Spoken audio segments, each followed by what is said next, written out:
Download aplikasi Tarbiyah Sunnah di handphone Anda. Tersedia di Google Play dan App Store. Bismillahirrahmanirrahim. Assalamualaikum warahmatullahi wabarakatuh. Alhamdulillahilladzi hadana lihadza wa ma kunna linahtadiya laula an hadana Allah. وأشهد أن لا إله إلا الله وحده لا شريك له وأشهد أن محمدا عبده ورسوله صلى الله عليه وعلى آله وأصحابه وسلم تسليما مزيدا وبعد. Hadirin yang Allah muliakan, baik para jamaah Masjid Al-Jihad Cikarang Baru yang Allah muliakan, juga para pendengar radio Tarbiyah Sunnah dan beberapa radio lain, serta pemirsa beberapa stasiun TV, Ihsan TV, Niaga TV, Rabbani TV, dan beberapa TV lain. Juga para netizen di mana saja Anda berada. Alhamdulillah, kita kembali berjumpa untuk membahas beberapa masalah yang berkaitan dengan hati. Salah satu di antara fenomena yang banyak dialami adalah orang yang terjangkiti dengan penyakit hati. Perlu diketahui bahwa seluruh anggota badan yang Allah berikan kepada kita memiliki fungsi yang khusus. Seperti lisan untuk berbicara, mata untuk melihat, telinga untuk mendengar, tangan untuk bertindak, kaki untuk melangkah, dan seterusnya. Bila anggota badan kita terjangkiti penyakit, berkuranglah fungsi dari anggota badan itu. Kalau penglihatan kita terkena penyakit, bisa buram, bahkan bisa buta. Kalau telinga kita berpenyakit, efeknya pendengaran kita berkurang, bahkan bisa tuli. Lidah umpamanya ada barusuh, maka berbicara pun tidak jelas. Demikian juga tangan, demikian juga kaki, kakinya keseleo atau utuh tapi terkena asam urat, sakit, nggak bisa melangkah. Begitulah seterusnya. Kita akan menderita, kemampuan kita akan menurun. Satu yang diabaikan oleh manusia dari anggota badannya, dan ini yang paling inti, adalah hati. Hati ini diciptakan untuk tugas khusus dan harus dijaga, dipelihara kesehatannya dengan diberi konsumsi nutrisi suplemen yang menyebabkan hati itu sehat.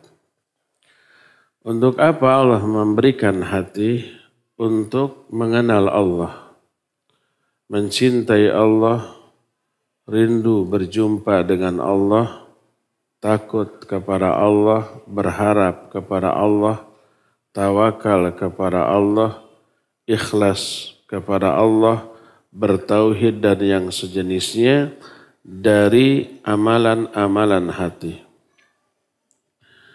Maka disebutkan walaysa lil qalbi warruhu aladdu wala atyabu wala ahallu wala an'amu min mahabbatillah. Bagi hati tidak ada yang lebih lezat, lebih nikmat, lebih manis dibanding mencintai Allah Azza wa Jalla, dibanding beribadah kepadanya, mentauhidkannya, rindu untuk berjumpa dengannya, melihat wajahnya di surga nanti, Dan itu kenikmatan puncak yang bisa dirasakan oleh hati. Maka siapa orang yang memberi nutrisi yang baik untuk hati, seperti ilmu terutama tentang tauhid, maka akan semakin kuatlah rasa cinta dia kepada Allah. Semakin ikhlas dalam beramal karena Allah. Semakin betah dalam beribadah kepada Allah Subhanahu wa ta'ala. Dan dia tidak ingin lebih mengutamakan apapun daripada mementingkan Allah Subhanahu wa ta'ala, daripada meraih ridho Allah Subhanahu wa ta'ala.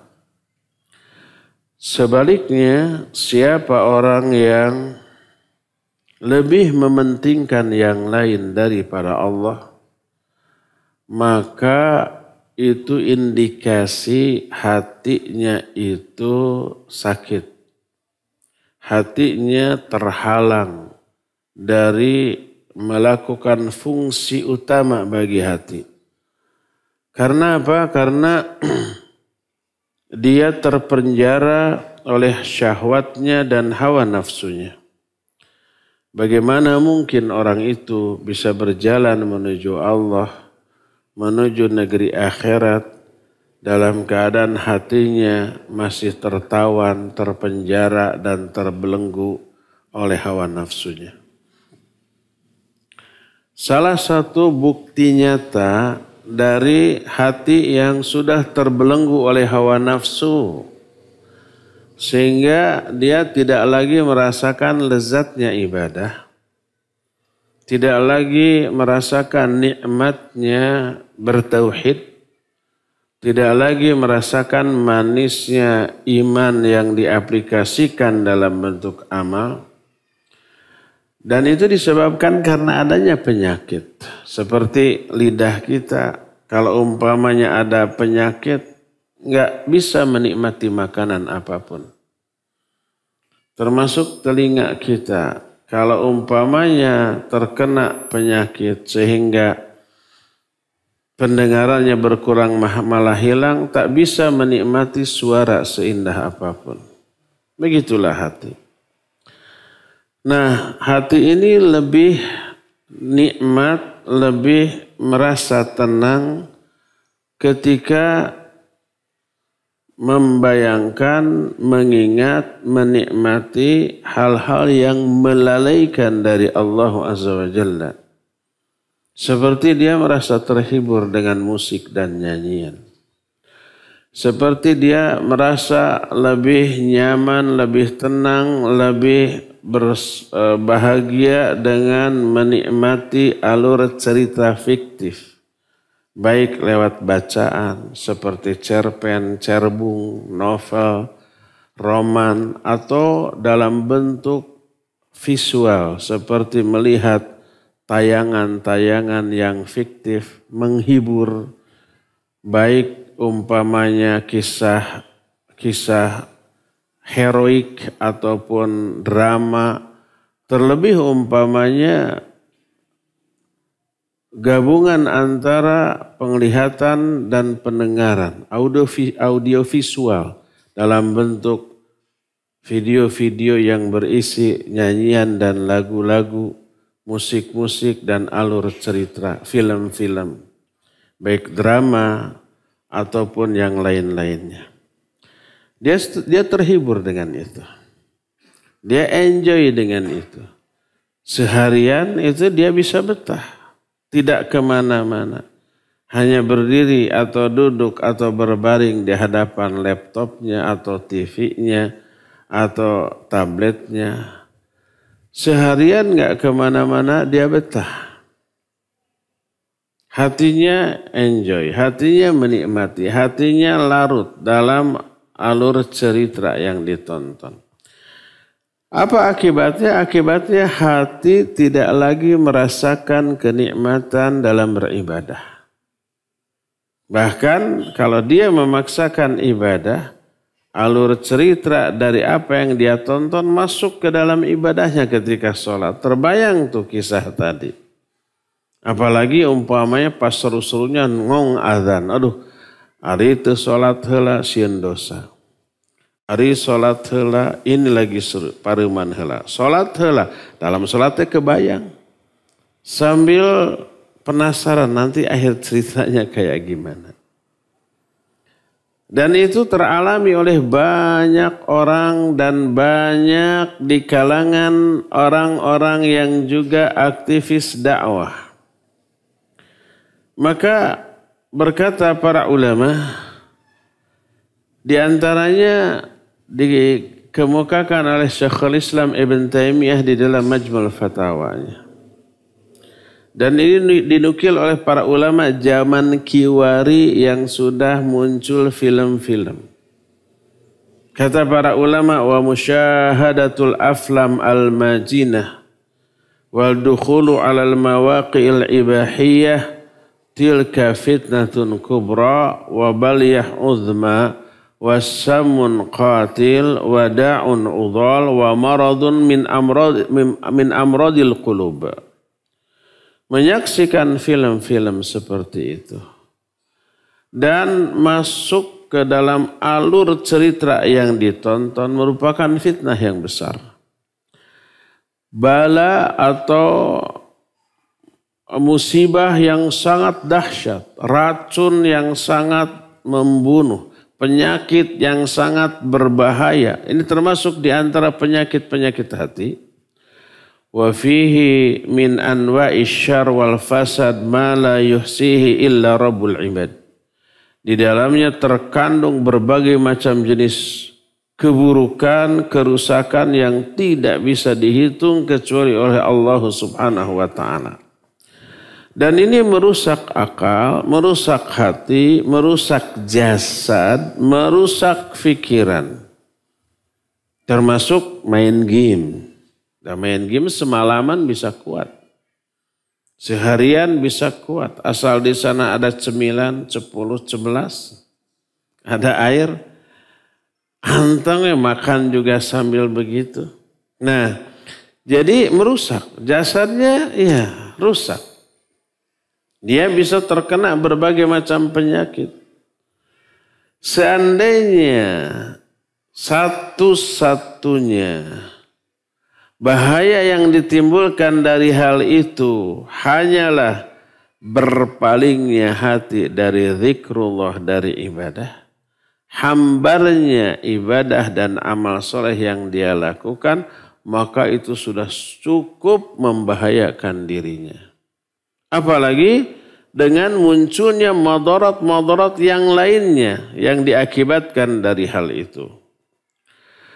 Oleh karena itu, berkata para ulama di antaranya Imam Ibn Rajab Al-Hambali dalam kitab Jami'ul Ulum wal Hikam. Ketika beliau menjelaskan tentang masalah bahayanya hati tersebut, bahayanya penyakit hati tersebut. Kata beliau, walau salima min fi'lil fahishatil kubra. Fadawamu ta'alluqil qalbi biha bila fi'lil fahishah asyaddu dararan alaih mimma yaf'alu dhanban thumma yatubu minhu wa yazulu atharuhu min qalbihi. Seandainya dia dengan berbuat begitu selamat dari perbuatan keji, dia tidak melakukan perbuatan keji, dia tidak berzina, dia tidak berjudi, dia tidak mabuk, dia tidak mencuri, hanya menonton saja. Maka terkaitnya hati dengan apa yang dia tonton walaupun tidak melakukan kejahatan, itu sudah merupakan bahaya yang lebih berbahaya dibanding orang yang terjerumus ke dalam kemaksiatan lalu dia tobat. Dia akan terampuni dosanya. Adapun kalau melihat tayangan-tayangan kayak gitu, enjoy dia. Dan susah berat untuk berhenti. Karena sudah apa? Kecanduan dan ketagihan.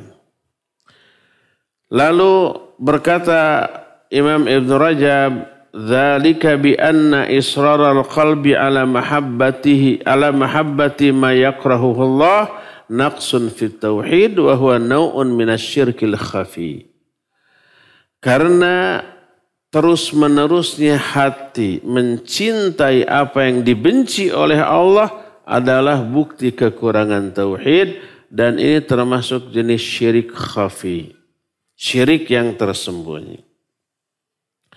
Lalu beliau berkata lagi, wa min a'zami asbabi hadzal bala i'radul qalbi 'anillah fa innal qalba idza dzaqa ta'ma ibadatillah wal ikhlas lahu lam yakun 'indahu syai'un qad ahalla min dzalik. Di antara sebab terbesar musibah ini adalah berpalingnya hati dari Allah. Karena sungguhnya hati bila sudah merasakan manisnya ibadah kepada Allah, manisnya keikhlasan kepada Allah, tak ada lagi yang lebih nikmat, lebih lezat dibanding hal itu bagi dirinya. Maka ketika para ulama ditanya tentang orang yang mencintai tayangan, baik gambar, cerita bergambar, cerita roman, komik atau yang sejenisnya, apalagi sekarang film, ditanyakan kepada para ulama, itu fenomena apa? Itu gejala apa? Maka dijawab, qulubun ghalaqat an dzikrillah fabtalaha bi'ubudiyati ghairihi.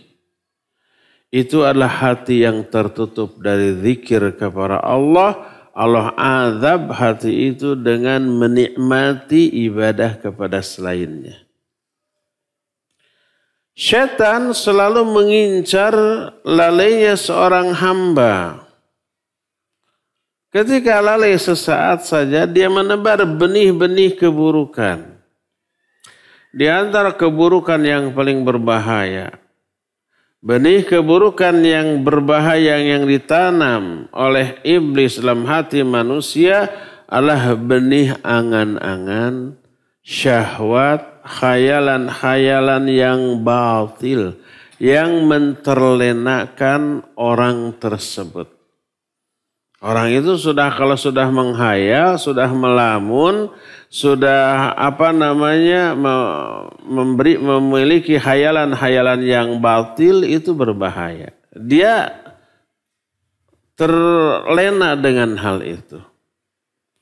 Sekarang hayalan tersebut dibuat lebih real, lebih nyata daripada sekedar lamunan. Apakah itu? Tayangan-tayangan film. Film itu fiktif, ya enggak, hayalan. Film itu adalah lamunan, tapi divisualisasikan, terlihat nyata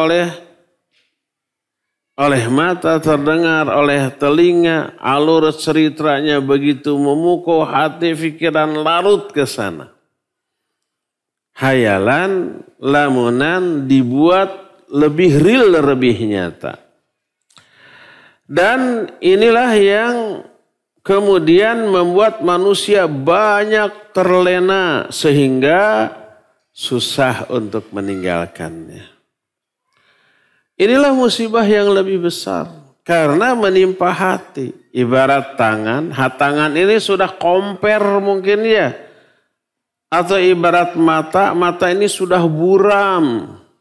Ibarat telinga ini sudah agak tuli gitu. Ibarat kaki ini sudah encok-encok, sudah pincang-pincang, nggak bisa dipakai berjalan. Kalau itu terkena fisik, orang itu menderita.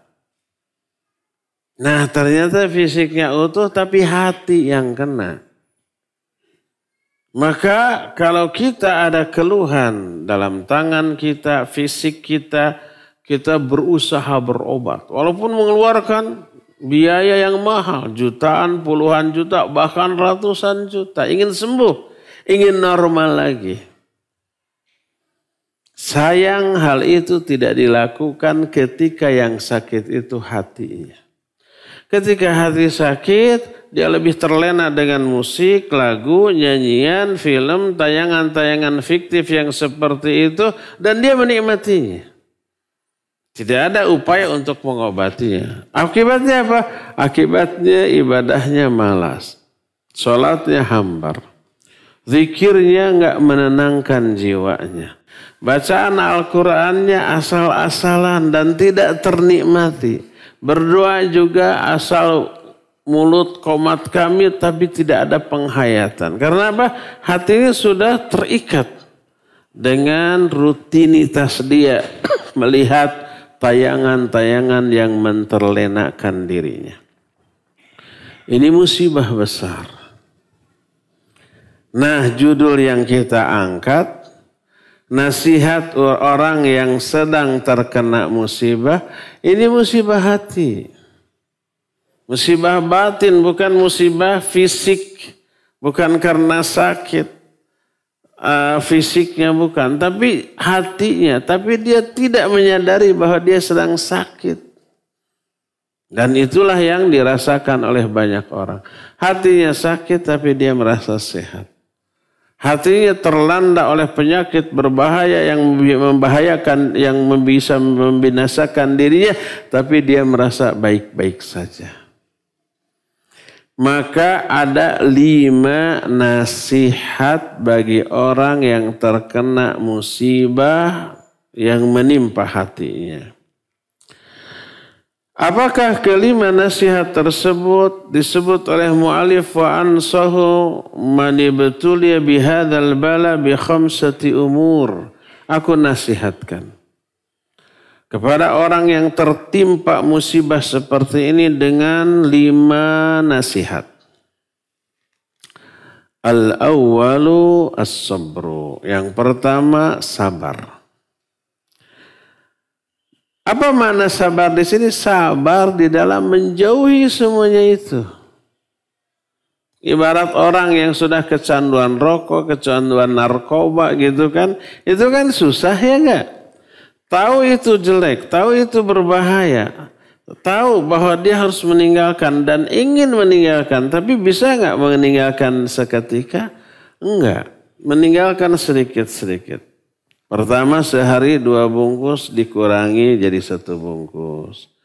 Dikurangi lagi 1/2 bungkus. Dikurangi terus sampai akhirnya berhenti.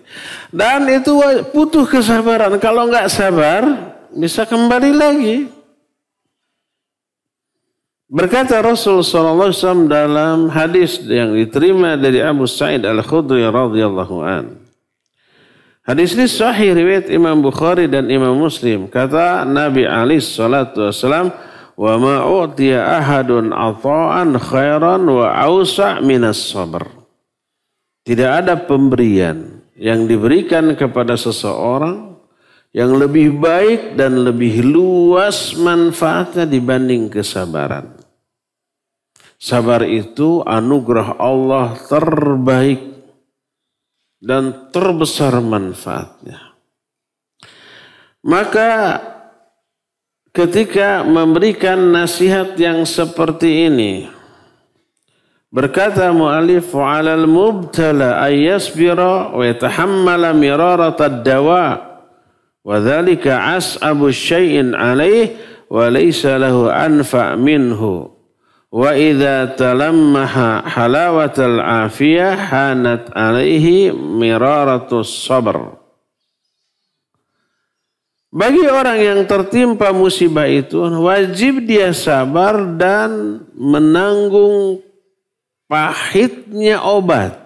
Setiap orang yang punya penyakit dikasih obat. Obat itu pasti apa? Pahit, nggak enak. Kalau ingin sembuh sabar di dalam menahan pahitnya obat. Dan ini hal yang terberat baginya. Tapi tidak ada yang lebih bermanfaat dibanding hal itu. Berat tapi bermanfaat. Kalau penyakitnya sudah berkurang, kesehatannya kembali, barulah dia akan merasakan hal yang lebih enteng, lebih ringan. Kalau umpamanya dia betul-betul menginginkan kesehatan, pahitnya obat itu tidak lagi dirasa. dan orang yang sedang mengobati kecanduan terhadap hal-hal yang melalaikan. Baik itu cerita, kisah fiktif, film, ataupun game yang sejenisnya. Itu susah untuk meninggalkannya. Maka wajib dia mengobati hal itu. Sedikit demi sedikit. Bagaimana cara mengobatinya? Pertama dikurangi. Biasa sehari 5 jam dikurangi. 4 jam, 3 jam, 2 jam, dan seterusnya. Itu pertama. Kedua, selain mengurangi itu, dia wajib mengimbangi dengan aktivitas yang bertolak belakang dengan apa yang menjadi hobi dia. Mulailah dia membaca Al-Quran, berzikir, mengaji, menambah durasi dan jumlah rakaat sholat sunnatnya. Begitulah, dan dia wajib sabar. Itu pahit, iya. Itu berat, iya. Sama dengan umpamanya mungkin di sini ada yang gemuk, obesitas. Berat badannya berlebih. Apa akibatnya? Dia mager. Malas gerak. Karena berat badannya beban yang berat. Bagaimana caranya? 2. Kurangi porsi makan. Hitung untuk karbo atau kalori yang masuk. Kedua, dia harus memperbanyak gerak, jalan. Kalau umpamanya lari dia nggak akan kuat. Dipaksa pingsan dia. Jantungnya nggak kuat, otot-ototnya, sendinya nggak kuat. Karena bebannya terlalu berat. Naik tangga atau yang menanjak, wah bahaya. Jangan dulu begitu. Jalan saja, jangan dulu berlari. Jalan saja, jalan santai. Setengah jam sampai 1 jam. Keringatan ya, ngos-ngosan, iya pasti ngos-ngosan. Keringatan ya, tapi itu bagus. Mungkin jalan aja berat pertama kali. Ya, terus. Lama-lama jalannya agak cepat. Sudah enteng agak cepat, lama-lama jogging. Terus begitu, durasinya ditambah. Tanpa terasa nafasnya tambah panjang, tanpa terasa berat badan sudah berkurang. Berat badan berkurang, otot kekuatannya nambah, persendian nambah kuat, nafas tambah panjang. Dia bisa maraton, berlari. Lama-lama bisa sprint. Lama bisa salto. Wah macam-macam. Sudah terasa begitu mah enteng aja.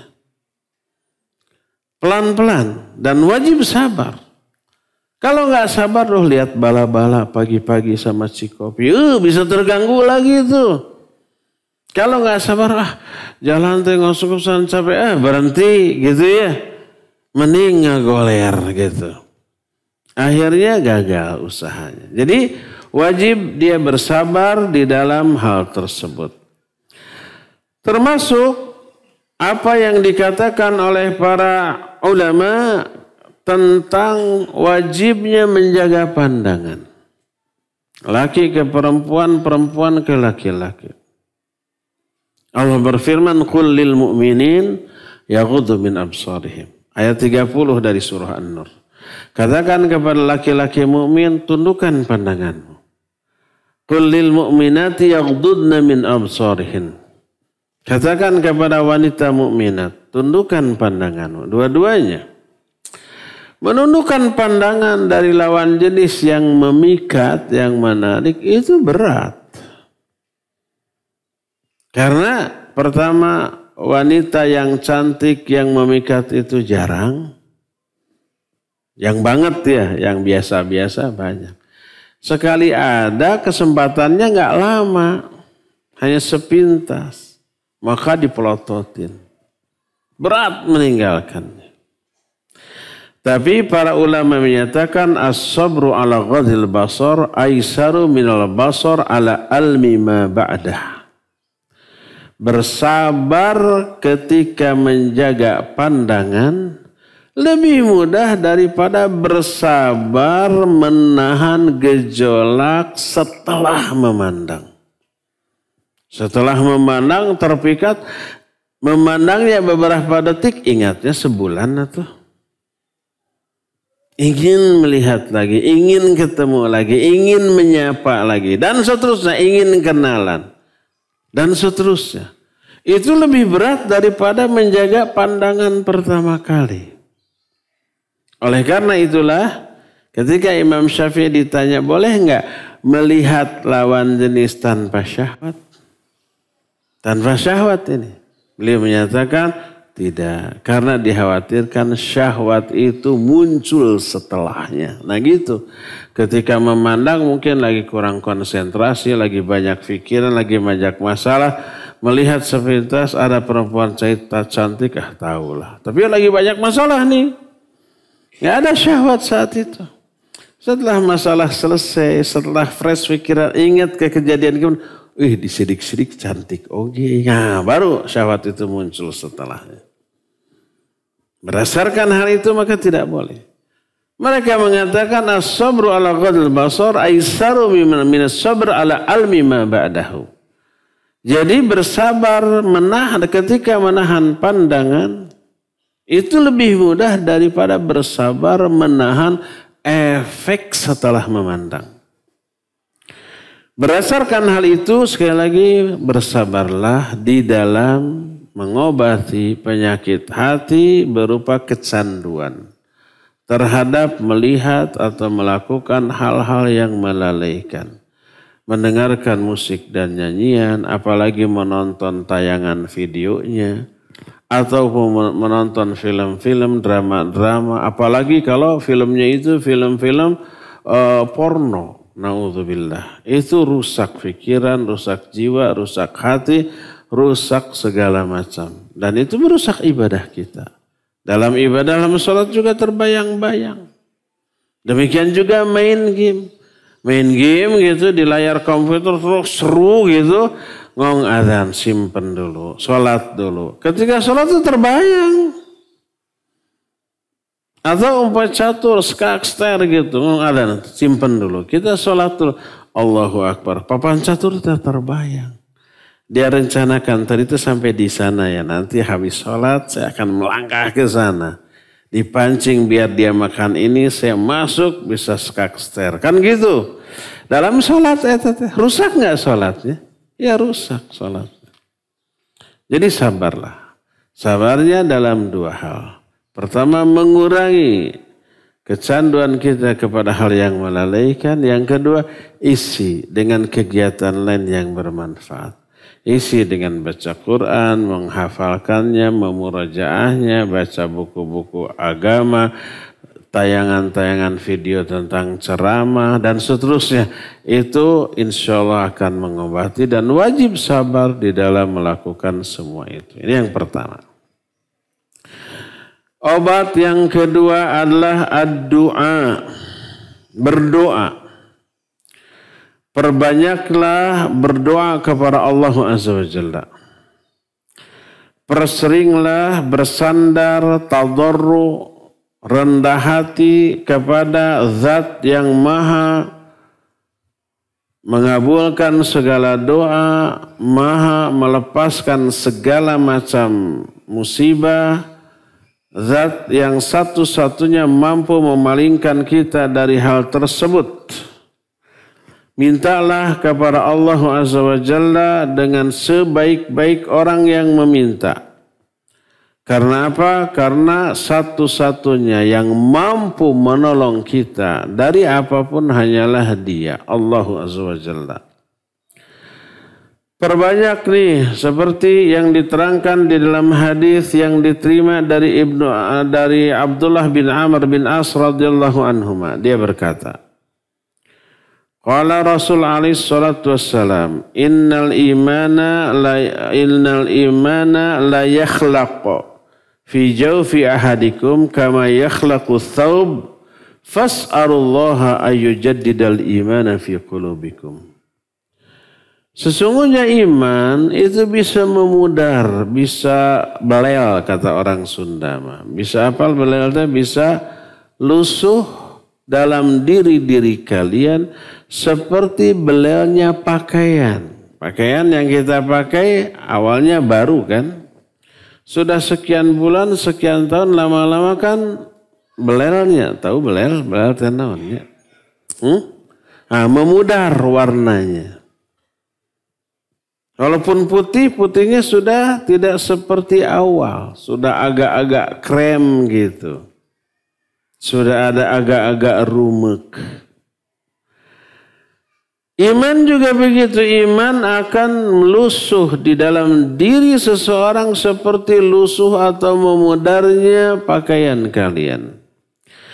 Maka memintalah kepada Allah agar Allah memperbaharui iman kalian di dalam hati-hati kalian. Mintalah kepada Allah agar dikuatkan iman. Di antara doa-doa yang diajarkan oleh Rasul SAW untuk mengkatrol iman kita adalah, pertama Nabi SAW berdoa, Allahumma inni as'aluka qalban salima wa lisanan sadiqa. Ya Allah, sesungguhnya aku minta kepada Engkau hati yang selamat dan lisan yang selalu jujur.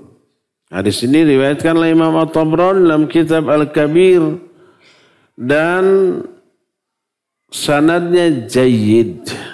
Sebagaimana yang diterangkan oleh Syekh Al-Albani dalam kitab Silsilah Al-Hadits As-Sahihah.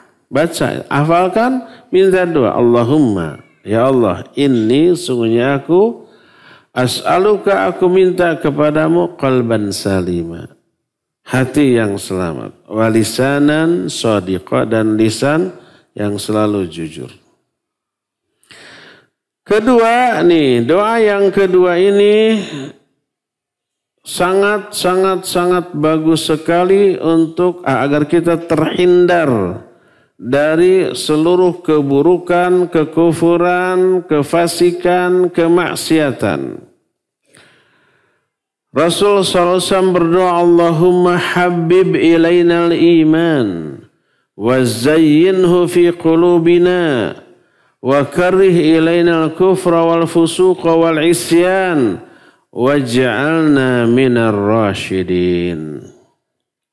Allahumma ya Allah, habib ilaina, tanamkan kecintaan kepada kami, al-iman, kecintaan terhadap iman. Wazayyinhu fi qulubina, dan hiasi hati kami jadikan iman tersebut sebagai perhiasan bagi hati kami. Wa karrih ilaina, dan tanamkan kebencian dalam hati kami kepada kekufuran, kefasikan, dan kemaksiatan. Waj'alna minar rasyidin, dan jadikan kami termasuk golongan rasyidin. Rasyidin artinya orang yang lurus, orang yang berilmu dan beramal. Khulafaur rasyidin maksudnya khalifah yang lurus, yang berilmu dan beramal. Kata Imam Ibn Rajab Al-Hambali dalam kitab Jami'ul Ulum wal Hikam, an-nasu thalathah. Manusia itu ada 3 golongan. Rasyid, ghawin, dan dhalun. Rasyid, ghawin, dan dhal. Rasyid adalah man arafal haqqa wattaba'ahu. Orang yang mengenal kebenaran dan mengikutinya. Faham tentang syariat dan diikuti. Berilmu tentang agama ini dan mengamalkan. Itu rasyid. Waj'alna minar rasyidin, jadikan kami orang-orang yang rasyid. Ini doa yang kedua. Doa ini diriwayatkan oleh Imam Al-Bukhari, tapi bukan dalam kitab sahihnya, tapi dalam Al-Adabul Mufrad, tapi disahihkan oleh Syekh Al-Albani dalam kitab Sahih Al-Adabul Mufrad. Ketiga, Allahumma musarrifal qulub, sarrif qulubana ala ta'atik. Ya Allah, zat yang suka merubah-rubah hati, tetapkan hati kami di atas ketaatan kepadamu. Ini hadis sahih riwayat Imam Muslim. Itu yang ketiga. Keempat, ada lagi doa yang penggalan dari sebuah doa yang panjang. Ini kalimat terakhir dari doa yang panjang. Allahumma inni a'udzubika min ilmin la yanfa' wa min qalbin la yakhsha wa min nafsin la tashba wa min da'watin la yustajabu laha. 4. Allahumma ya Allah, inni a'udzubika, aku berlindung kepadamu. Min ilmin la yanfa, dari ilmu yang tidak bermanfaat. Wa min qalbin la yakhsha, dari hati yang tidak khusyuk. Wa min nafsin la tashba, dari jiwa yang tidak pernah puas. Wa min da'watin la yustajabu laha, dan dari doa yang tidak dikabul. 4. Minta perlindungan dari ilmu yang tidak bermanfaat, hati yang tidak khusyuk, jiwa yang tidak pernah puas, dan doa yang tidak dikabul. Artinya minta 4 hal. Minta ilmu yang bermanfaat, minta hati yang khusyuk, minta jiwa yang selalu qanaah, dan minta agar doanya selalu dikabul. Ini kalimat terakhir dari sebuah doa yang panjang. Doa ini dari awal bagus semua tuh, terutama untuk para galauer, para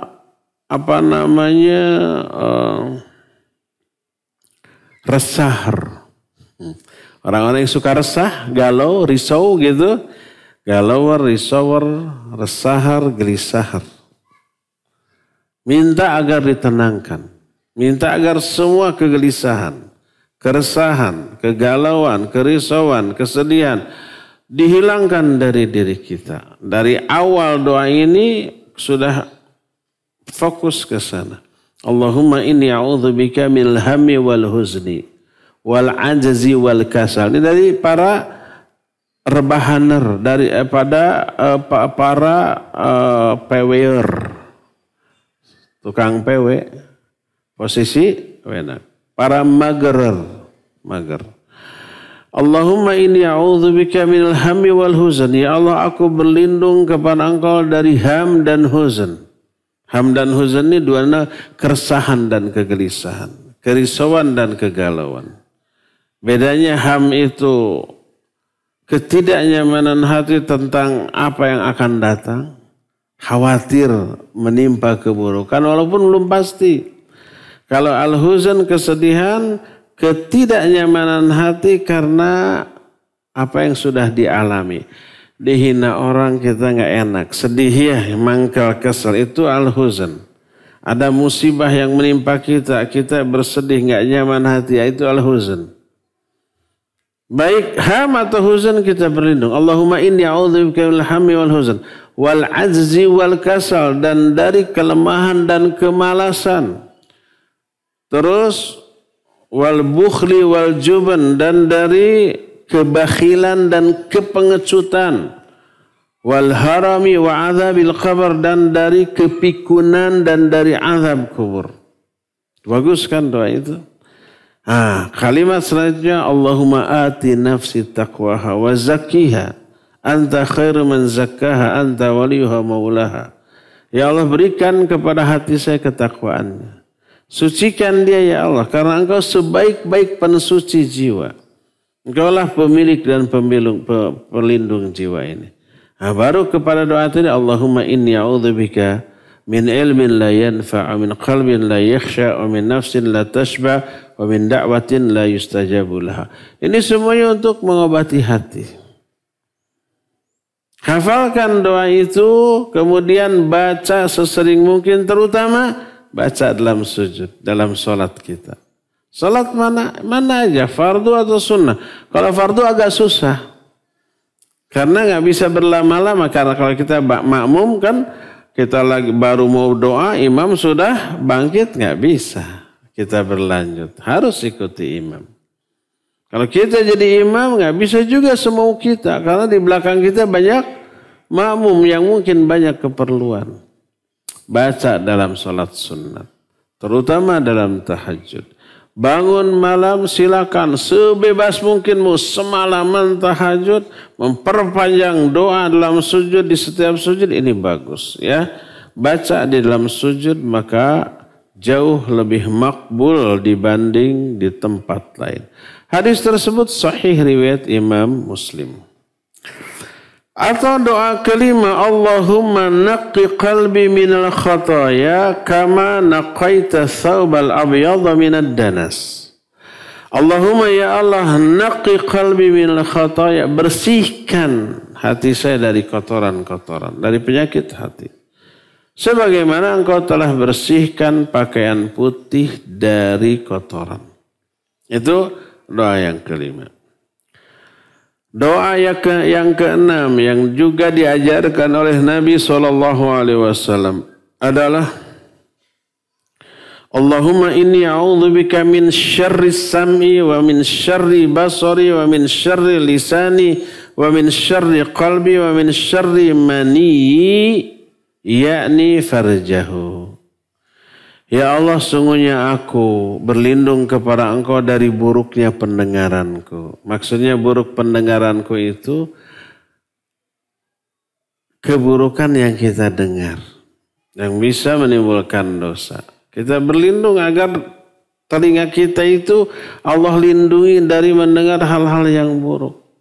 Ada keinginan mendengar nyanyi dan lagu, kita berdoa, ya Allah, aku berlindung kepada Engkau dari buruknya pendengaranku, buruknya penglihatanku, buruknya lisanku, buruknya hatiku, dan buruknya maniku.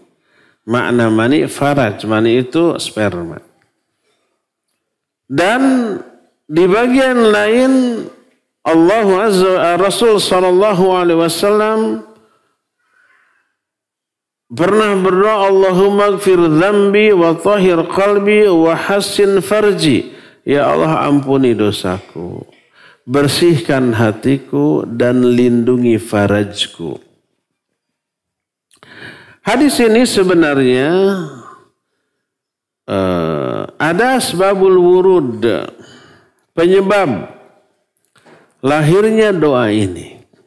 Ada seorang pemuda datang kepada Nabi SAW lalu berkata, ya Rasulullah, i'dzan li bizzina. Ya Rasulullah, izinkan saya berzina. Zaman kiwari, sebejat-bejatnya preman, gak ada yang datang ke ustadznya, Ustadz boleh gak saya berzina? Ada yang begitu? Gak akan ada yang berani. Ini orang datang kepada Rasulullah SAW, ya Rasulullah, izinkan saya berzina. Beliau tidak menjawab diizinkan atau tidak. Tidak, jangan, haram. Gak to the point begitu.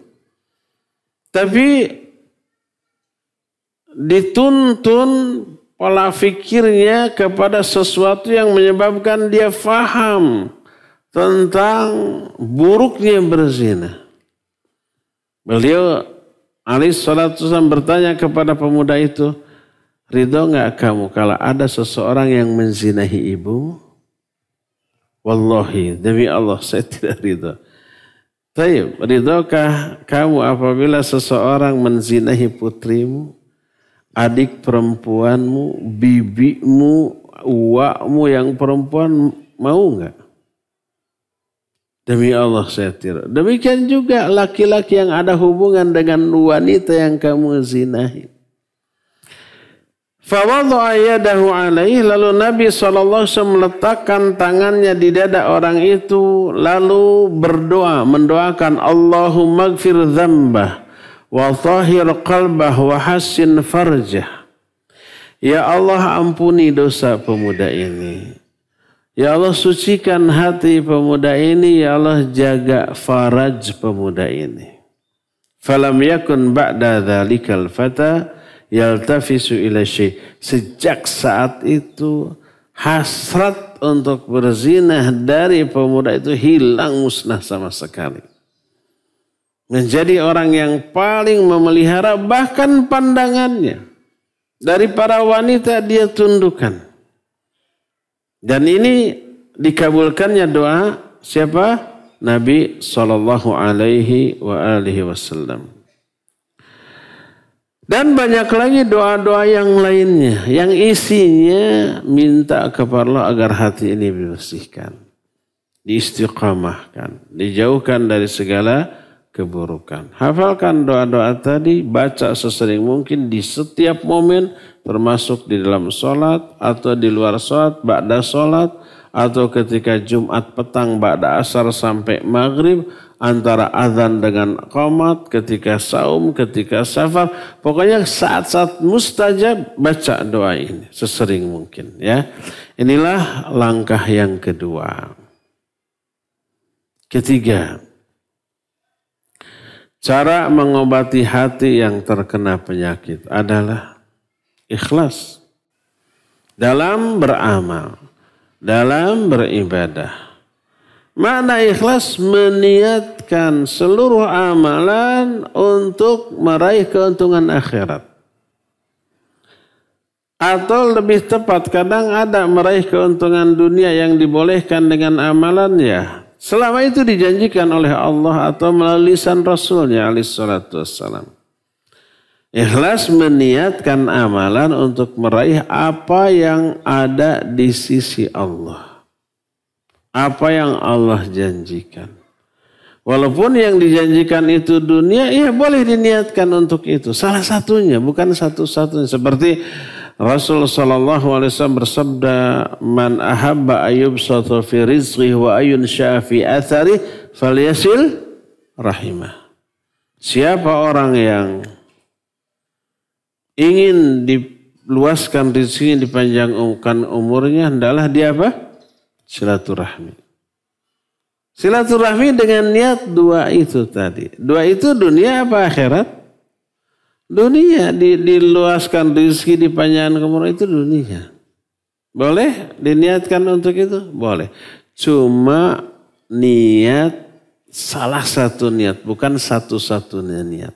Niat yang lainnya dengan silaturahmi kita dapat pahala, kita gugur dosa, kita dicintai, dirahmati oleh Allah, diampuni oleh Allah gitu tuh. Itu niat-niat itu jangan diabaikan. Tapi di antaranya boleh niatnya agar rezekinya lebih luas, umurnya lebih panjang. Nabi SAW menyatakan, "Dawau mardhakum bis sadaqah." Obati orang yang sakit di antara kalian dengan sedekah. Hadis ini sahih. Sehingga orang sedekah dengan niat agar penyakitnya sembuh. Atau penyakit ibu bapaknya atau keluarga yang dicintai. Sedekah.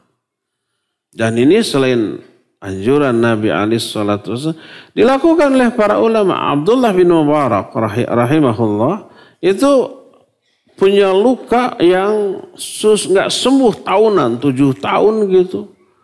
Itu di keningnya itu selalu bernanah berdarah. Sudah berobat ke sana kemari. Konsul kepada para ulama. Apa kata ulama? Coba kamu bikin sumur di hadapan rumahmu atau di mana saja. Sehingga orang-orang bisa mengambil air secara bebas dari sumur. Dilakukan. Keluar air semua orang boleh ngambil dalam merupakan sedekah dari beliau hanya dalam waktu seminggu sembuh itu. Diobati ke sana kemari enggak. Ya semua. Dengan cara sedekah membuat sumur untuk kepentingan orang banyak seminggu sembuh. Datang orang ke Abdullah bin Mubarak rahimahullah bahwa dia itu mengeluh kakinya dua-duanya di bawah lututnya selalu mengeluarkan darah dan nanah. Itu sudah tahunan berobat ke sana kemari tidak kunjung sembuh. Apa kata Abdullah bin Mubarak? Kamu buat sumur di hadapan rumahmu, biarkan orang-orang mengambil air sumurmu sepuasnya. Sedekah bagimu dari mereka. Darimu bagi mereka. Dibuatlah sumur, orang-orang dipersilakan hanya dalam waktu seminggu sembuh. Ini kebenaran dari apa yang disabdakan oleh Nabi SAW, "Dawau mardhakum bis sadaqah." Obati orang yang sakit di antara kalian dengan sedekah. Jadi kalau di antara hadirin di sini, pendengar, pemirsa di mana saja, ada yang sakit atau keluarganya kemana-mana nggak sembuh-sembuh, coba sedekah. Dan niatkan sedekah untuk menyembuhkan itu. Boleh? Boleh. Ini hadis yang sahih.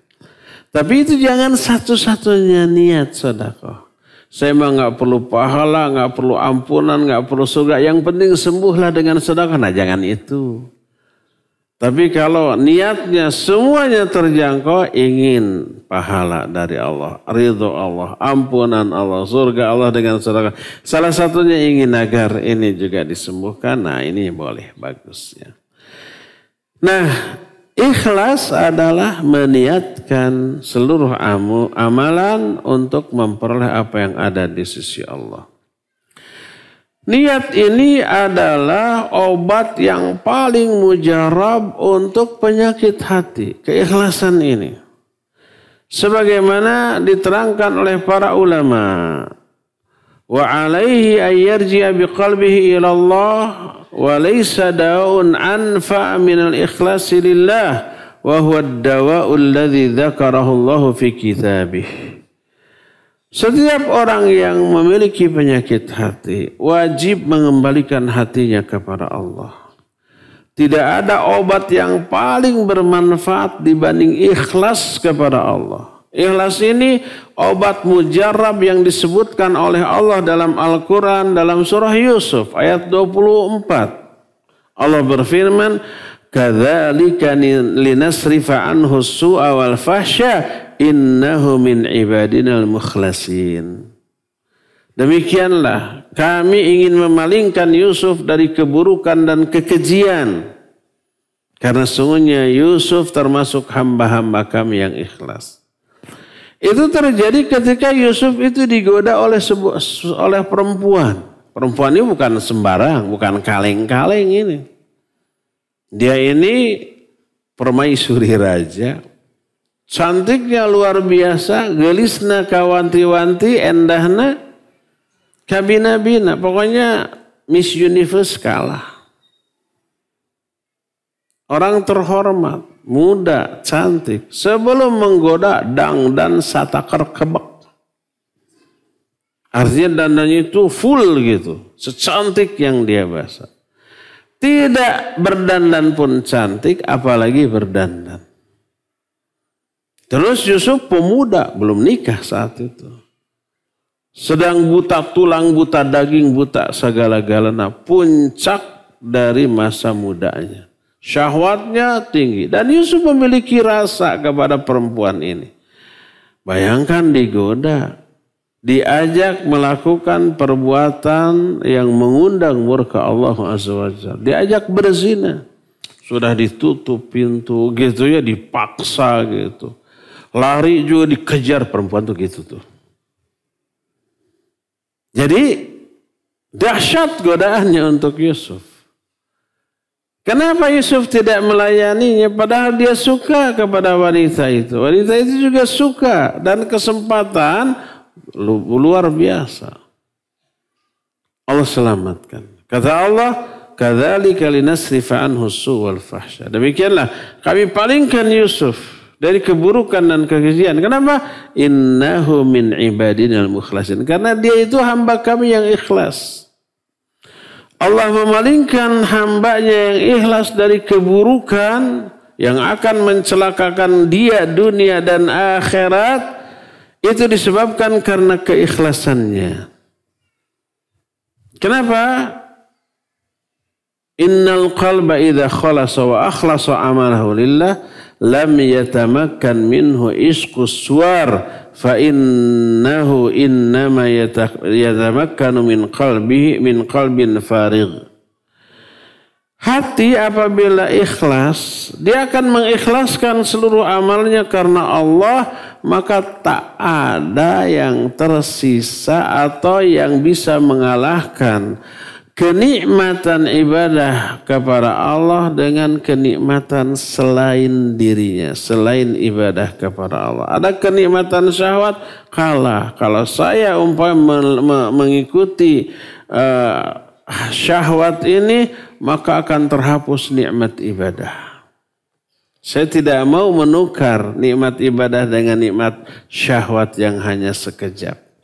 Akhirnya dia lebih baik lari dari nikmat syahwat untuk mempertahankan nikmat keikhlasan dalam beribadah kepada Allah Subhanahu wa taala. Nah begitu tuh.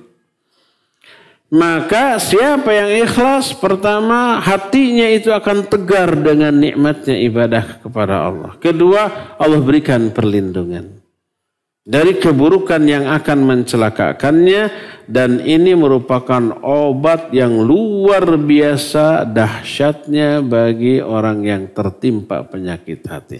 Inilah yang ketiga. Obat atau nasihat keempat. Perbanyaklah saum. Dan saum yang bisa diperbanyak hanya saum sunnah. Kalau wajib nggak bisa diperbanyak. Yang wajibnya sebulan sudah saja. Nggak bisa lebih dari sebulan. Saya mau terus saum Ramadan di bulan Syawal juga. Ya nggak bisa. Bukan lagi saum Ramadan tapi saum Syawal yang hukumnya sunnah. Kalau hukum saum sunnah bisa lebih banyak daripada yang wajib. Bisa Daud, bisa Ayamul Bid, bisa macam-macam. Bisa saum sunnah mutlak. Boleh saum hari Selasa dan Rabu, tidak ada larangan. Boleh. Boleh hari Jumat saum, boleh. Asal diawali dari hari Kamis atau ditambah dengan hari Sabtu. Yang terlarang hanyalah hari Jumat secara infirad menyendiri. Selain itu boleh saum. Saum sunnah mutlak namanya. Perbanyak saum. Saum ini pengendali syahwat. Termasuk syahwat menikmati tayangan yang batil tadi. Berkata Rasul sallallahu alaihi wasallam, ya ma'syarasy syabab, man istata'a minkumul ba'ah falyatazawwaj fa innahu aghadul basar wa ahsanul farj faman lam yastati fa alaihi bisawm fa innahu lahu wija. Wahai golongan pemuda, siapa di antara kalian yang punya kemampuan untuk menikah, nikahlah. Karena nikah itu lebih menundukkan pandangan, lebih memelihara faraj. Siapa yang enggak mampu, hendaklah dia saum. Karena saum itu pengendali. Jadi bagi pemuda yang syahwatnya sudah bergejolak, silakan nikah. Belum mampu nikah, saum. Jangan sampai dua-duanya tidak. Nikah enggak, saum juga tidak. Bagaimana kalau dua-duanya? Nikah iya, saum juga iya. Boleh, bagus. Dua-duanya dilakukan, ya. Nah, ketika menjelaskan ini berkata para ulama, di antaranya dalam sebuah kitab Raudhatul Muhibbin, Syarah Riyadhus Shalihin, "Fahadha dawa'un nafi'. Wa qalla man admana saum illa wa matat syahwatu au dha'ufat jiddan."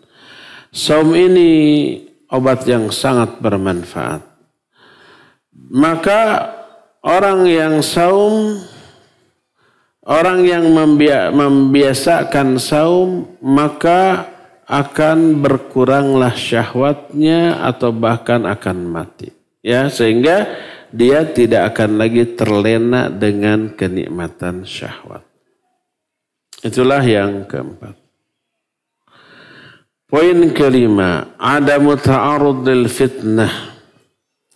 Jangan menyodorkan diri kepada fitnah. Karena hati ini lemah.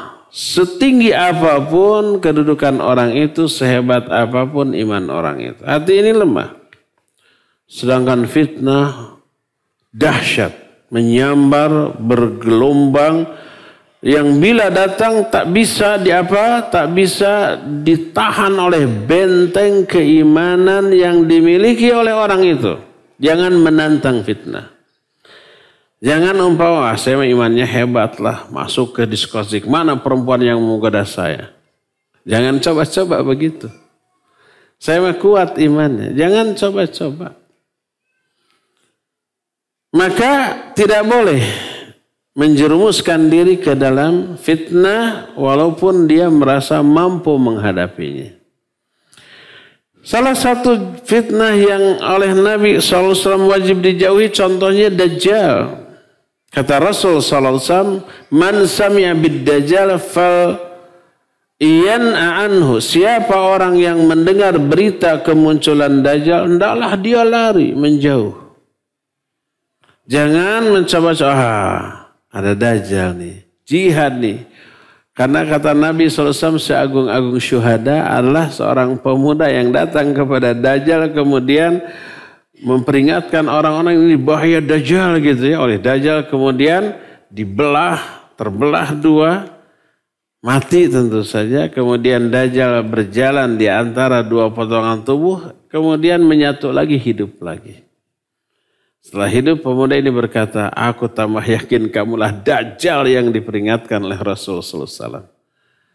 Mau dibunuh lagi oleh Dajjal, tapi Dajjal nggak mampu. Akhirnya Dajjal itu mengambil tangan dan kaki pemuda itu, blewer, dibalangkan ke dalam api yang waktu itu diciptakan oleh Dajjal. Orang-orang menyangka pemuda ini dilemparkan ke dalam api, padahal ke dalam surga. Itulah seagung-agung syuhada. Ada hadis itu, ada. Tapi siapa yang mendengar berita Dajjal jangan coba-coba. Wah, kesempatan nih, siapkan pedang. Karena ada pemuda yang dia overconfidence, terlalu percaya diri dengan keimanan. Mana Dajjal, mau saya perangi. Begitu berjumpa langsung tunduk takluk menjadi pengikutnya. Padahal tadinya pede dia dengan keimanannya. Maka jangan menantang fitnah, hindari fitnah, jauhi fitnah. Sehebat apapun iman kita, jangan coba-coba mendekatinya. Inilah 5 obat bagi orang yang hatinya terjangkiti penyakit yang tadi disebutkan. Yang semoga kelima poin ini bisa kita amalkan dan bisa menjadi obat bagi setiap hati yang terkena penyakit tadi. Cukup ya? Sampai di sini dan kita masuki sekarang sesi tanya jawab. Sallallahu ala nabiyina Muhammadin wa ala alihi wa ashabihi wasallam.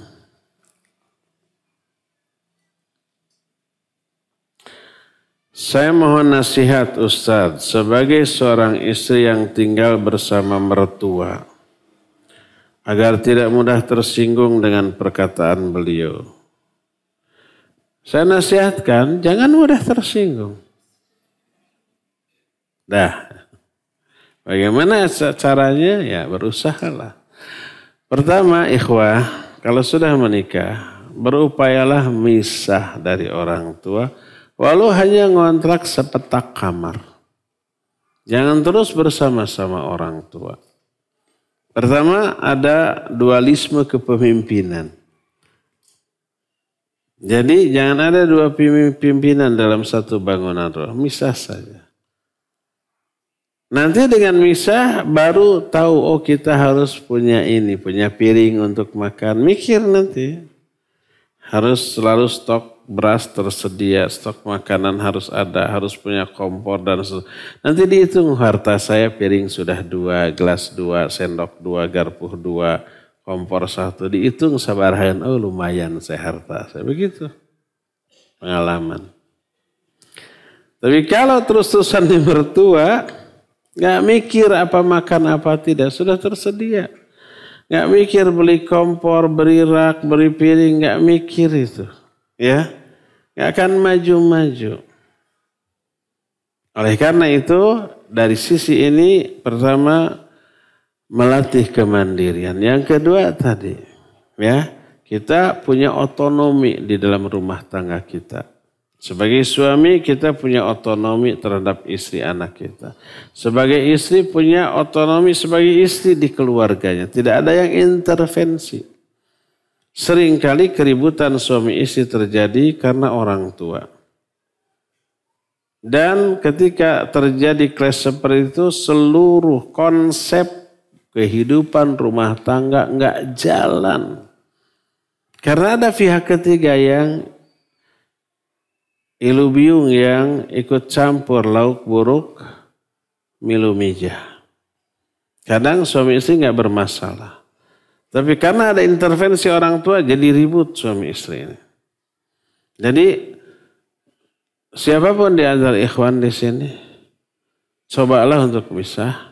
Walaupun hanya ngontrak kos sepetak gitu kamar, insya Allah nanti selanjutnya Allah akan mudahkan. Tapi selama bergantung terus ke orang tua, selama itu jiwa kemandirian tidak ada, tidak akan ada kemajuan dan tidak ada otonomi di dalam kehidupan rumah tangganya ya. Bagi akhwat yang sekarang masih bersama dengan orang tua, boleh mengajukan saran ke suami, tapi tidak boleh memaksakan kehendak. Apakah itu hak istri? Ya, hak istri untuk diberi apa? Tempat tinggal. Hak itu. Jadi kalau belum mampu, kenapa menikahi gitu? Kalau sudah berani menikahi harus berani bertanggung jawab terhadap kewajibannya menyediakan tempat tinggal mandiri. Nah, tapi selama belum mampu bersabarlah istri, tetap support suami untuk bisa misah dan tetap melaksanakan kewajiban sebagai seorang istri kepada suami. Semoga Allah mudahkan urusan akhwat ini ya. Bagaimana mengobati hati yang mudah sakit hati dan sulit memaafkan kesalahan orang lain? Pelajari tauhid, perdalam ilmu agama, dan itu obat mujarab. Salah satunya adalah mengenal hakikat dari kezaliman yang dilakukan oleh seseorang kepada orang lain. Baik kezaliman kita ke orang lain atau kezaliman orang lain ke kita. Sering saya jelaskan. Kalau ada orang lain zalim ke kita menyebabkan kita tersinggung sakit hati. Sebenarnya kita untung dan dia yang rugi. Apa keuntungannya? Keuntungannya dizalimi gugur dosa. Nambah pahala. Dari mana pahala? Dari pahala orang itu di-offer ke kita dan dosa kita di-offer ke dia. Sering saya ungkap, kalau ada orang yang zalim ke kita itu sama dengan gini, sini dosa kamu saya tanggung, nih pahala saya berikan kepada kamu. Siapa yang untung? Kita yang dizalimi. Pahala nambah, dosa berkurang. Siapa yang rugi? Dia. Pahala berkurang, dosa nambah. Ini yang pertama. Kedua, ketika kita dizalimi, doa kita makbul. Kalau kita berdoa untuk kecelakaan dia, kena tuh ya. Tapi jangan doakan kecelakaan, lebih baik doakan hidayah agar dia berubah. Tadinya musuh menjadi sahabat, tadinya lawan menjadi kawan, tadinya penentang menjadi pendukung, tadinya renggang menjadi merapat. Kan nambah satu kawan, berkurang satu musuh. Itu untung ya. Nah itu yang kedua. Ketiga, memaafkan. Itu mengangkat kemuliaan dia dan mengampuni dosa-dosa dia. Orang yang memberi maaf kepada orang lain, dosa dia diampuni dan kemuliaannya diangkat. Nabi SAW menyatakan, ma zadal abdu bi'afihi illa izzan. Tidaklah bertambah seorang hamba dengan maaf yang dia berikan kepada orang lain kecuali bertambah kemuliaan. Allah akan tambah kemuliaan dia. Terus Allah berfirman dalam surah An-Nur ayat 25 ya, atuhibbuna ayaghfirallahu lakum? Apakah kamu tidak suka? Apakah kamu suka kalau Allah mengampuni dosa kamu karena kamu memaafkan kesalahan orang lain? Ini menunjukkan orang yang memaafkan kesalahan orang lain itu akan diampuni dosa-dosanya. Nah, sekarang kalau kita dizalimi oleh orang lain, maafkan atau tidak? Tergantung mana yang kita pilih. Kita kabita tidak? Tertariknya dengan yang tadi disebutkan. Pertama akan nambah kemuliaan. Yang kedua akan diampuni dosanya. Yang ketiga doanya makbul. Yang keempat, macam-macam tuh banyak ya. Mau nggak? Kalau nggak mau, saya mah nggak mau pahala, nggak mau diampuni dosa, nggak mau kemuliaan. Jangan engkau maafkan dia. Tapi apa untungnya? Tapi kalau kita mau memaafkan dia, dosa kita gugur, kemuliaan kita diangkat dan seterusnya ya. Jadi untungnya jauh lebih banyak. Maka dengan cara seperti itu insya Allah kita akan lebih memaafkan. Bagaimana cara menasihati suami yang lebih memilih main HP dan selalu sibuk dengan HP daripada ngobrol sama anak dan istri? Aduh.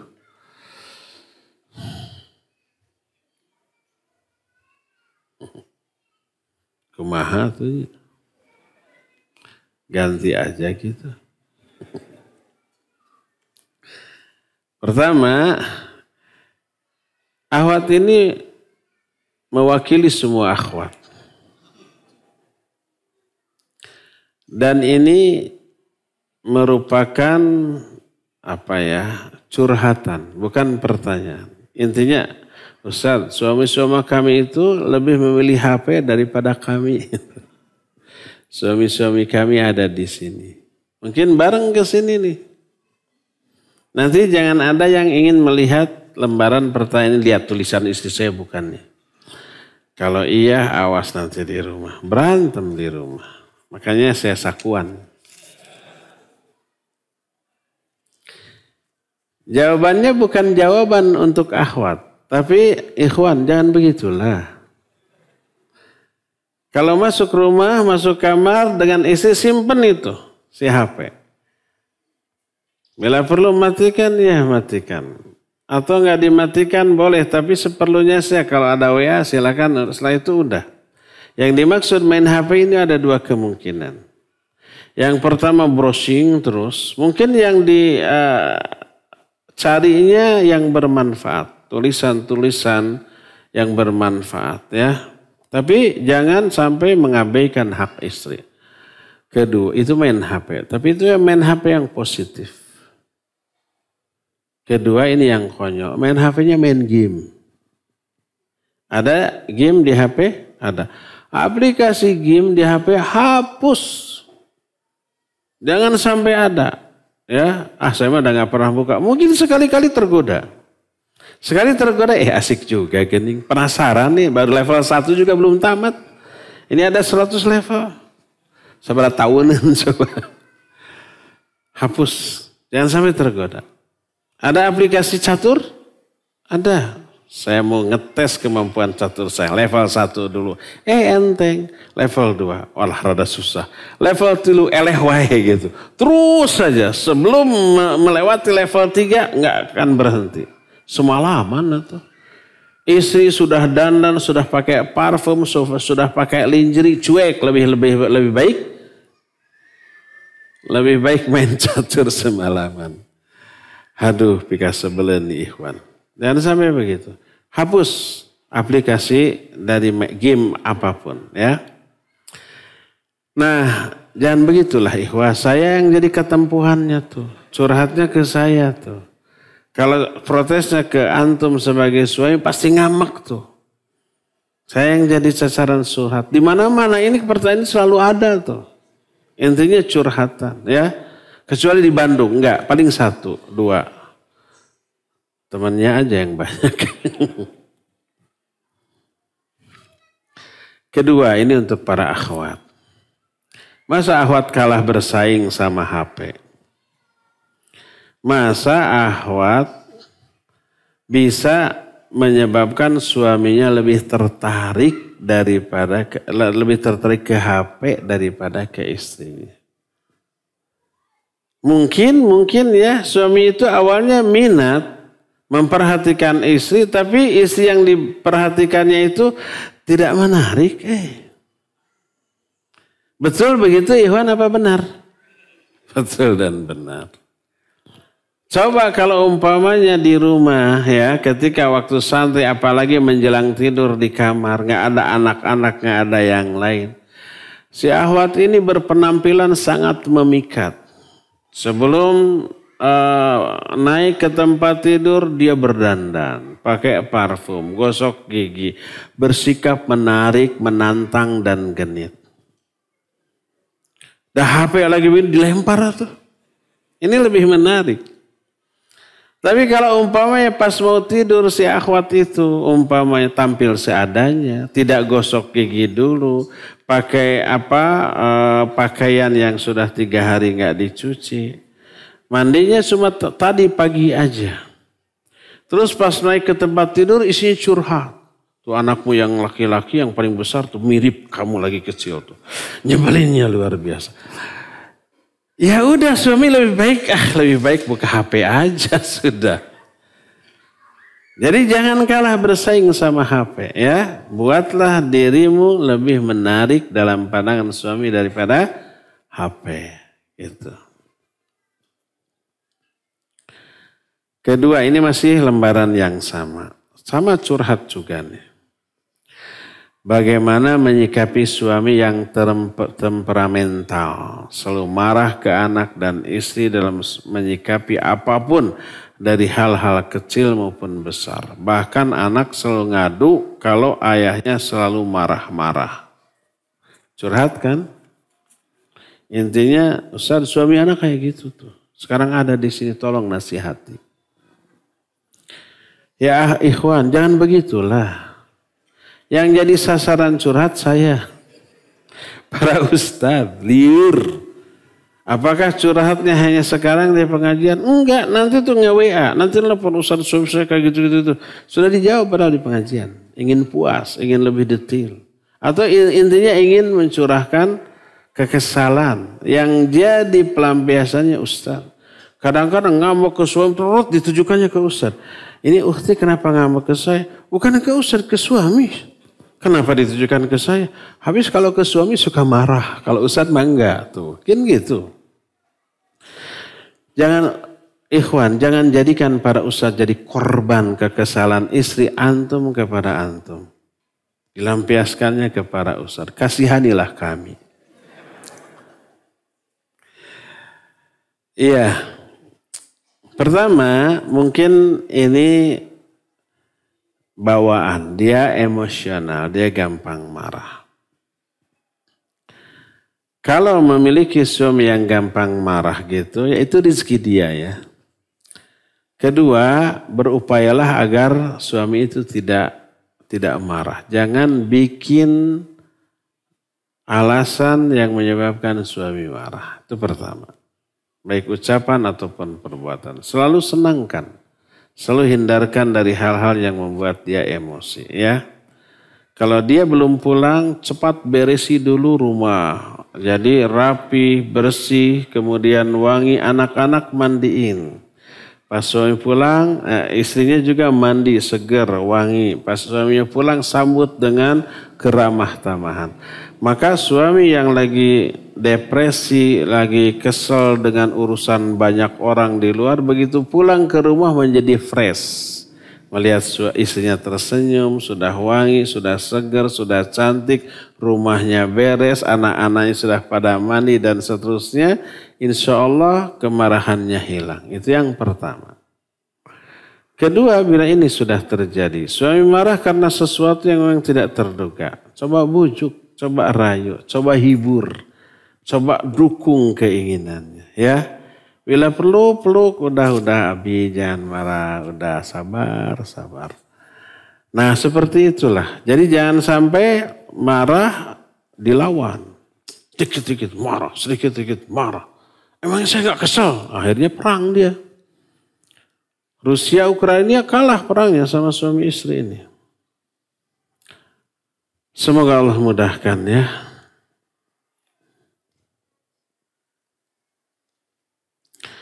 Salah satu cara untuk menasihati hati adalah bersabar, mengobati ya. Salah satunya sabar dalam mendengarkan musik. Sabar dalam mendengarkan. Dalam menjauhi musik. Sabar dalam menjauhi musik. Bukan sabar dalam mendengarkan musik. Bukan. Sabar dalam hal menjauhi mendengarkan musik. Suami ana masih sering mendengarkan musik. Ini mah curhat lagi tuh. Udah ana bilangin tapi belum bisa meninggalkan. Ana jadi ke bawah-bawah mendengarkan sarwana tuh. Bagaimana solusinya? Di mana ini mendengarkan musiknya di rumah? Apa ada bukan kaset, sekarang nggak musim kaset, nggak musim CD. Mungkin ya jangan di setel. Kalau itu TV, udah patahkan saja si antenanya. Nggak akan muncul gambar. Jangan pasang, putus kabelnya.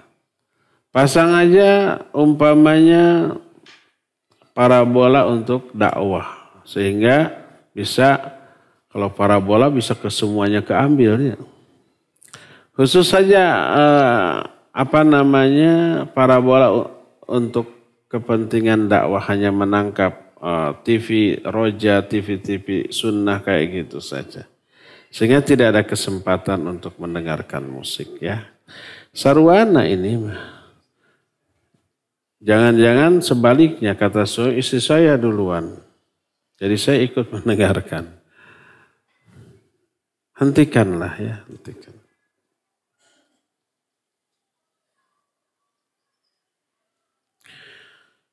Kalau kita terkena musibah seperti sakit dan lainnya, kita cerita pada kerabat atau teman. Apa itu dibolehkan dengan niat sharing.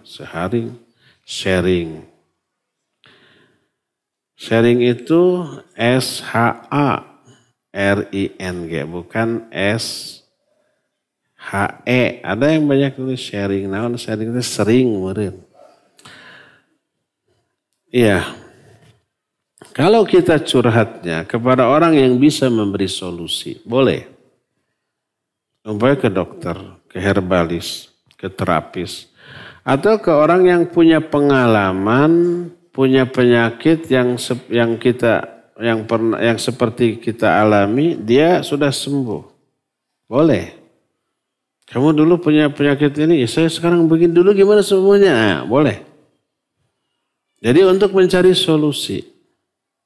Adapun kepada orang yang tidak memberi solusi bahkan tambah memperparah, wah awas itu bisa mati itu. Sebaiknya jangan. Karena tidak bermanfaat. Bahkan membuka pintu madarat. Pertama itu keluhan. Innama ashku bathi wa huzni ilallah. Aku hanyalah mengeluhkan kesedihanku dan deritaku hanya kepada Allah. Kepada Allah silakan, kepada orang jangan. Kecuali orang itu bisa memberi solusi. Ke dokter boleh. Jangan sampai gak mau mengeluh pas ke dokter, ibu keluhannya apa? Maaf dok, saya hanya mengeluh kepada Allah, gak ke dokter. Atau gimana ngobatan meren? Boleh ke orang yang bisa memberi solusi.